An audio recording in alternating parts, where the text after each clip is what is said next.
good evening. I'm sitting here. Trying to take it easy today. I did my back in a couple days at the gym or something.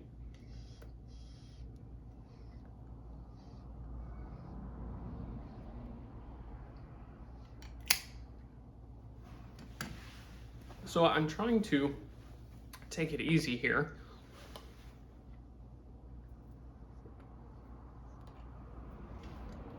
But I have something that I wanted to show you. So I'm glad you stopped around. Let me get it here.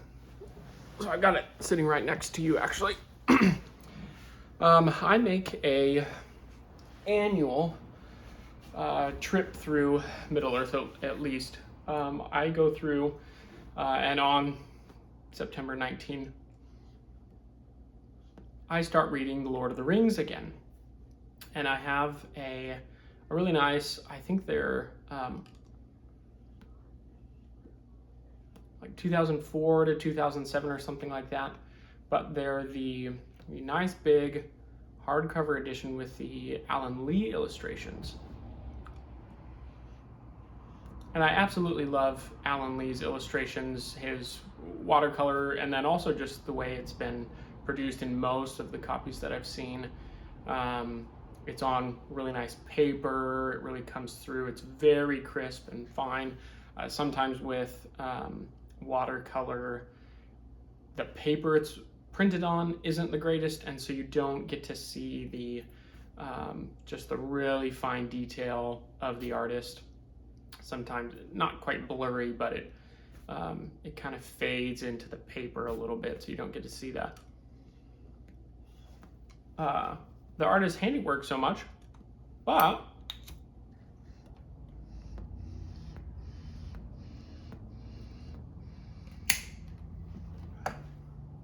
I am happy to report that Alan Lee's, I haven't seen a copy of The Lord of the Rings where it hasn't been that, so where it hasn't been nice and crisp, that is. Anyway, this year I acquired a new copy, and it is actually this one here. This is the Folio Society's limited edition in this really fantastic slipcase. It has Lord of the Rings, and then it has this artwork here. You see Gandalf at Bag End and Gollum in Moria. And then it just kind of goes through the story. You see the Golden Hall, Meduseld. There's Orthanc. And then just all the way through the story, that looks like Eowyn and perhaps the witch fighting the Witch King. And anyway, really fantastic copy. Now this comes with this map, Middle Earth. It is very nice. This see it kind of shimmer maybe, but this very nice cloth. I don't necessarily like how shiny it is, but it is nice quality, so that's good. And then the silver lettering is very good as well. But this has a full-size map of Middle Earth in the Third Age.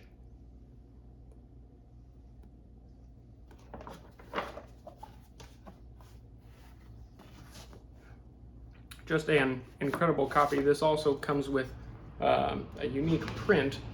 I think this is actually above the Citadel, where Aragorn and Gandalf go and find the sapling. Yeah, here, this sapling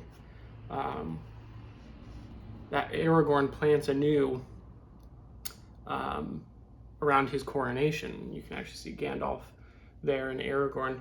And again, this is just fantastic paper with these new borders that Alan Lee has done throughout. And yeah, it is incredibly detailed, incredible paper.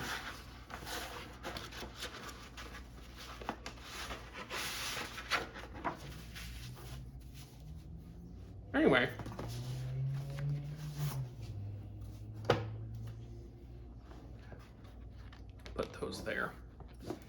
And it has each of these copies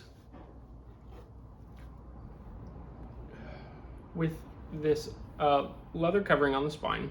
I do like that it's red, because this is supposed to come from the red book, Bilbo's red book. But then it has this blue cloth again, very high quality. And then this silver and some new illustrations. This is a new one, I believe. And then these custom end papers. I am really partial to marbled end paper, and they've kind of fallen out of fashion. I don't know if they're too difficult to produce. That might be it, actually, but kind of fallen out of fashion. And I'd like to see them make a resurgence, but I don't know if I will. Anyway, yeah, here's another original. This is Eowyn and fighting the Witch King. You can see Theoden, and I think you can even see Mary. You even see Mary crawling around there. Well, yeah, just an incredible copy. Nice big margins. And then each of the chapter headings have these new borders, these custom new borders that Alan Lee did just for this. And let me see if I can find. If you've seen another edition with the Alan Lee illustrations, the illustrations in this are largely the same.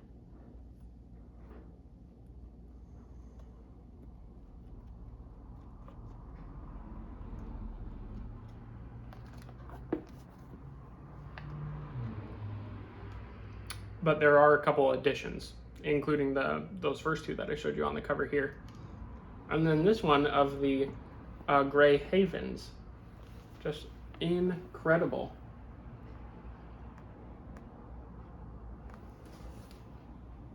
And these are tipped in, so it's really high quality paper, making sure you're getting the best out of the illustration. Anyway,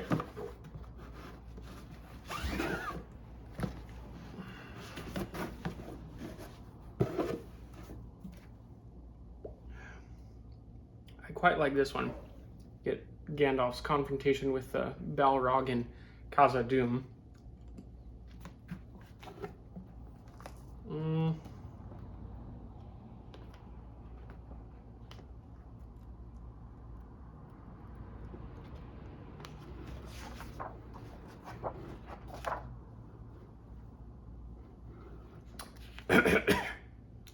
And of course, here's Gandalf and Frodo in Shadows of the Past.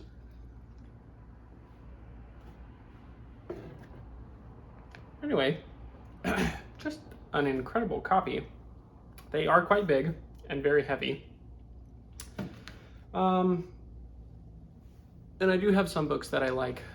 They're smaller, more manageable, easier to hold on to and enjoy. It's easier to take something like that to the park or down to the river, but sometimes it's nice to have a big, substantial book with, big lettering, nice big margins. I think actually in this copy, Alan Lee has a short note on this edition, and he states, I believe it's Tolkien who kind of bemoaned, nice copies of books, big leather-bound books with big margins and illustrations and that sort of thing, and just really making an art out of the book, out of the text. Because the words themselves, what they create in the reader, is an art, but also conveying that in an artistic medium is something that I think is lost, especially with, now, everything's paperback, mass-produced. There's something to be said for that, but there is something to be said for something like this, where there's only, so many copies of a particular, edition, and it's really nicely done. They really tried to make it quite nice. I don't know if I think that what I paid for this is worth the copy, but it doesn't matter a whole lot. I kind of plan on this being a copy that I have forever, and You know, my kids will have it, and it will be kind of in the family. I'll retain my other copies. But anyway, I thought you might like to see that.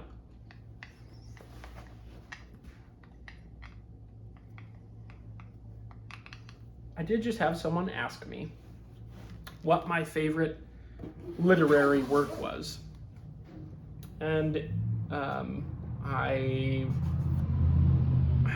a roundabout way, I explained it was, you know, of course, the comedy, Dante's Divine Comedy.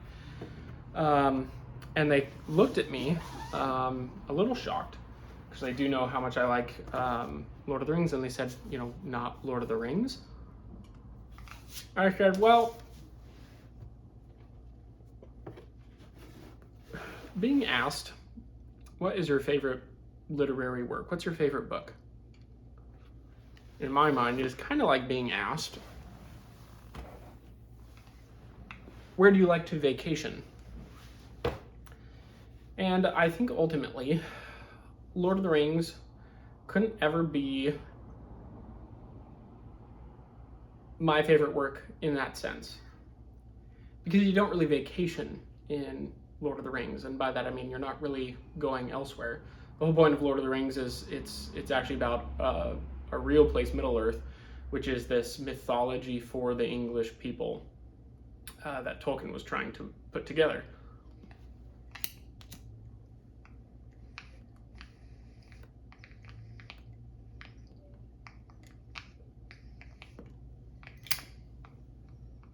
And so you can't really vacation there, because Lord of the Rings is about home. You know, you start at home, you start in the Shire, in the long expected party. And the whole thrust of the story is an, I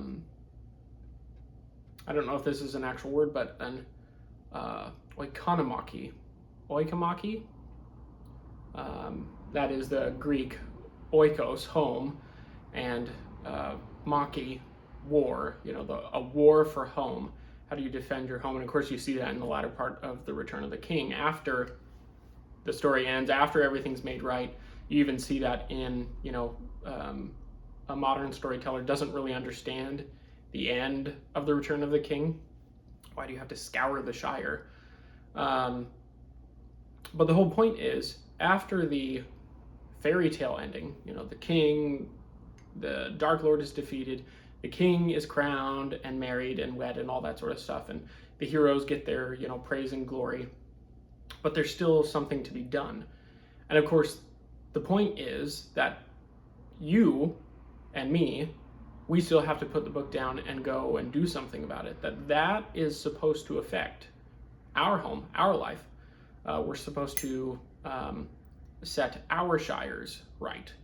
You know, we're supposed to go and get rid of the half goblins and the evil men and the filth and stench, and we're supposed to plant trees and have children and all that sort of thing.